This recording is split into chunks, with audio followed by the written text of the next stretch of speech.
event that we are having in the margins of the Web Summit, which I trust almost all of you are participating in. And I want to extend a special welcome to the State Secretary for Administrative Modernization, including digitalization, Mr. Luis Pinheiro, to our special tech ambassador, Mr. Kasper Klynge, who is also here. He's the only one in the world, and we are extremely proud of him. In a little while, I want him to take the floor and tell us a bit what tech ambassador does for a living. But before that, I really want to salute Portugal for the fact that they have now secured the Web Summit for the next 10 years. That's amazing in my opinion. Not only for Portugal, it's obviously a huge opportunity for Portugal, but also for all the rest of you who will now have the opportunity to come here in the next 10 years. By just looking around you here, the view of the river, that's not a bad thing to be able to come here for the next 10 years. At any rate, I just want to say that if some people feel it's a little cold here, they're very welcome to go in to the heated rooms next door, and Kasper would be able to address you here in the door. But if you are happy out here in the crisp Portuguese fall, you're also more than welcome to stay here. So with those few words of welcome, I will wish you all a fruitful evening and hopefully also a pleasurable one. And without further ado, I want to pass the floor to Kasper. Kasper, please, the floor is yours. Thanks.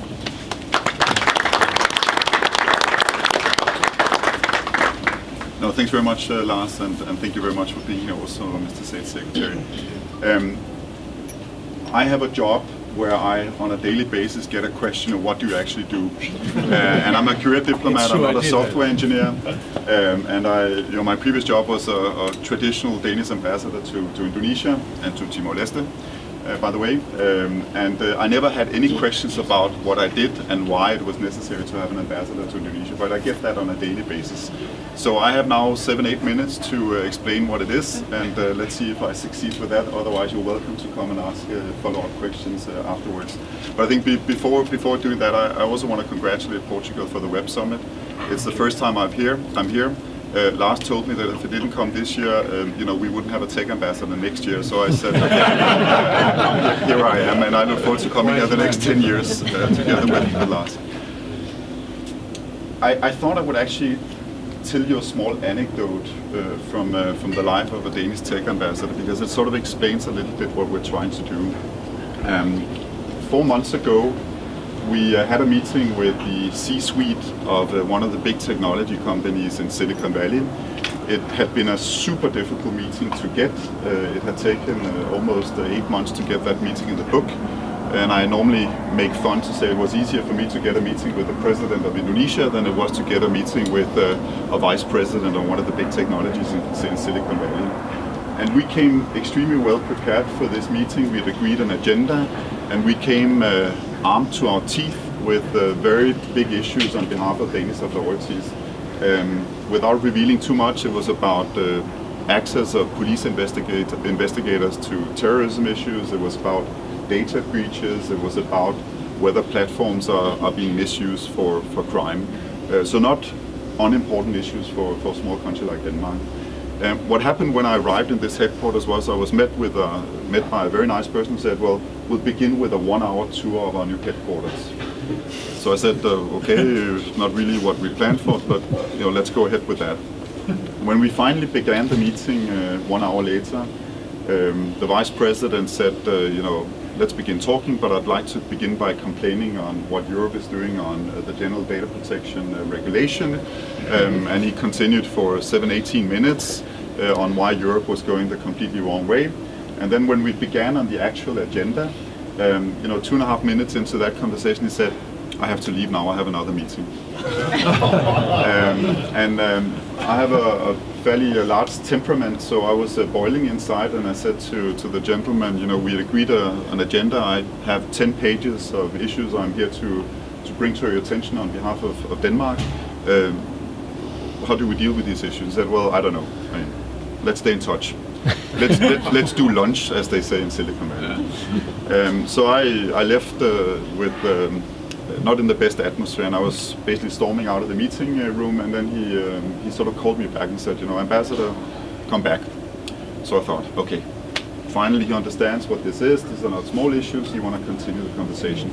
So I came back into the room and said, just before you leave, I have a present for you. And he took out a goodie bag with a cap and a T-shirt with the logo of the company on it. And we did a cable for Copenhagen, and I think that was one of the more popular cables we've ever done, because I think it was actually read by many parts of the Danish government. And it's a funny story, and I laugh about it today, but it goes to the core of what we're trying to do, because this is about raising the responsibility of the technology companies. It's about raising the societal responsibility of the companies to a level that is proportional to the kind of influence they're exercising.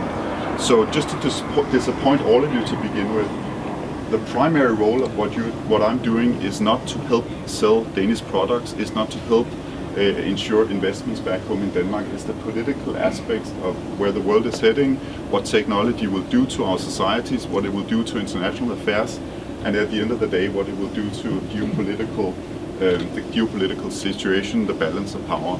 Because if you ask the Danish government, we actually think that technology is going to be perhaps the key parameter that will define the winners and losers of tomorrow, that will define whether regions or individuals will make it or whether they will not make it. And it's also going to change, in our view, the balance of power between the West and the East. And these are issues that a small open economy like Denmark needs to relate to. Because if you want to take a global responsibility, whether it's in the development sphere or whether it's about ensuring sustainability, we have to begin considering very carefully what technology is going to do. So that goes to the core of what we're trying to aim at. I think I have two primary tasks together with my team, and I should also mention that we are disrupting not only the foreign ministry, but to some extent how diplomacy is normally handled, in the sense that I don't have a bilateral relationship. I deal with the industry, as I mentioned before, but I also have a global mandate, which means that this is not only about Silicon Valley or Austin or Boston, it's not only about Lisbon or Tel Aviv or Guangzhou and Shenzhen, it's really about dealing with technology on a global scale. One of the problems with that is that it's not necessarily a CO2 neutral initiative, because we spend quite a lot of time on airplanes. But we actually think that taking a strategic approach to technology is critical if we want to treat it in the right way. We do two things. First of all, we are sort of a forward operating base in the epicenters of technology around the world.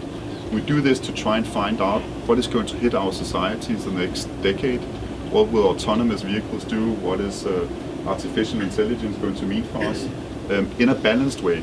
And I think that's a very important point for the Danish government, that this is not about being afraid of the future, or being afraid of new technologies, but it's not also being unrealistic about the new technologies. This is about having a balanced approach where we look at the opportunities, but we also try and mitigate some of the risks and challenges that technology and the new digitalization is going to bring about. Because we're not overly optimistic nor overly pessimistic about what this will do to our labor markets. A number of jobs will disappear, and we have to make sure that we continue building a new generation of entrepreneurs and startup companies that will replace the jobs that will disappear with new jobs, help grow the economy, make sure that we don't have a digital divide within our own countries, but also on an international scale. The other thing we do is to represent Danish authorities in the dialogue with the companies. I gave you one example before, but this is also about digital taxation. It's about how our healthcare systems might be affected with the new technologies. And it is also about helping Danish companies getting access to venture capital. It's about perhaps highlighting the opportunities that Denmark has for export promotion, but also investment promotion. But since I'm standing in Lisbon and next to the State Secretary, I think there's a very important European dimension in what we do as well. And that is to look at how Europe can play a bigger role in the future. I live in Palo Alto in Silicon Valley, and I think that's sort of the Wild West in many ways, where you operate in a vacuum with very little involvement of governments, very little involvement of regulations. I spent quite a lot of time in China as well, where it's the Wild East, where there's enormous involvement of the government. In fact, I don't think you can grow or scale a company if you don't have a pretty close relationship with the authorities, and you have access to data in a way that makes Silicon Valley look like a small puppet in the bigger picture. And I actually think that Europe has an incredibly important role to play, and I think the Web Summit is sort of highlighting that we need a realistic approach to technology, but one where we also focus on making sure that we don't undermine the values that our societies are built upon. It's about democracy, it's about a free open economy, it's also about human rights, and it's about ensuring that the machines or the artificial intelligence systems works for us and not the other way around. So our vision, my vision, is to also help highlight the opportunities in Europe, and I actually think that's going to be a competitive advantage for Portuguese companies and for Danish companies if we become a little bit better at promoting that on the global scale. I mentioned GDPR before. If I had received $1 for each time that I was, met with complaints from Silicon Valley, I would not be in the foreign ministry anymore. I would be a wealthy venture capitalist myself. But there is momentum around this agenda.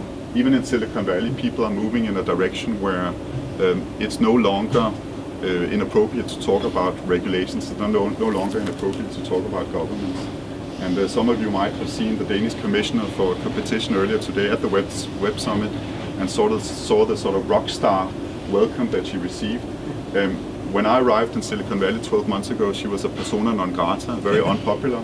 Today she's actually received, not always with a red carpet, but certainly at very high level, with interest also from the American side on what do we need to do to get this right.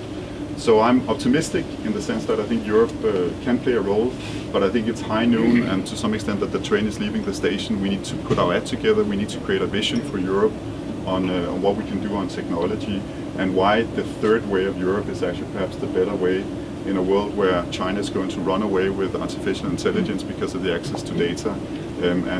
We are certainly seeing some contours of some major changes over the next couple of years.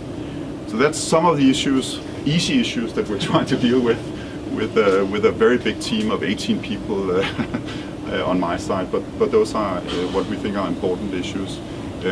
On a more national level, we're hoping that Portugal will soon appoint a colleague of mine, because it's incredibly lonely to sit out in Silicon Valley by yourself.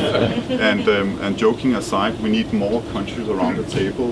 We cannot have those conversations and have the influence that we want if we don't have more European countries around the table. So I'm saying it partly in fun, but actually also with a specific desire that we think we need to do much more about that.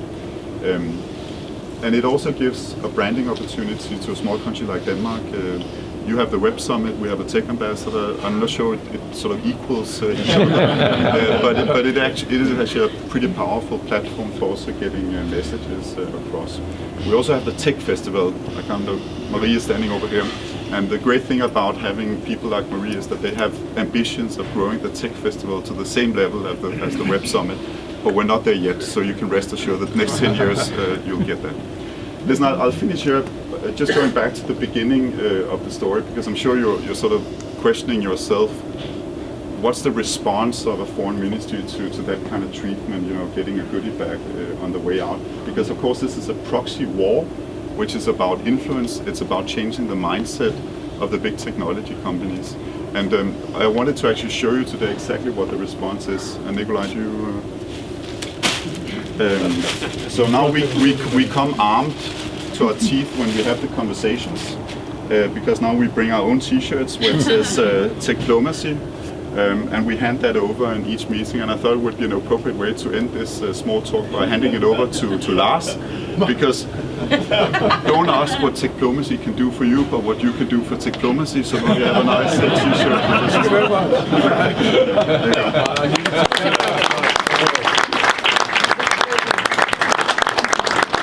Thank you very much, Kasper, for that, I think, very inspiring talk.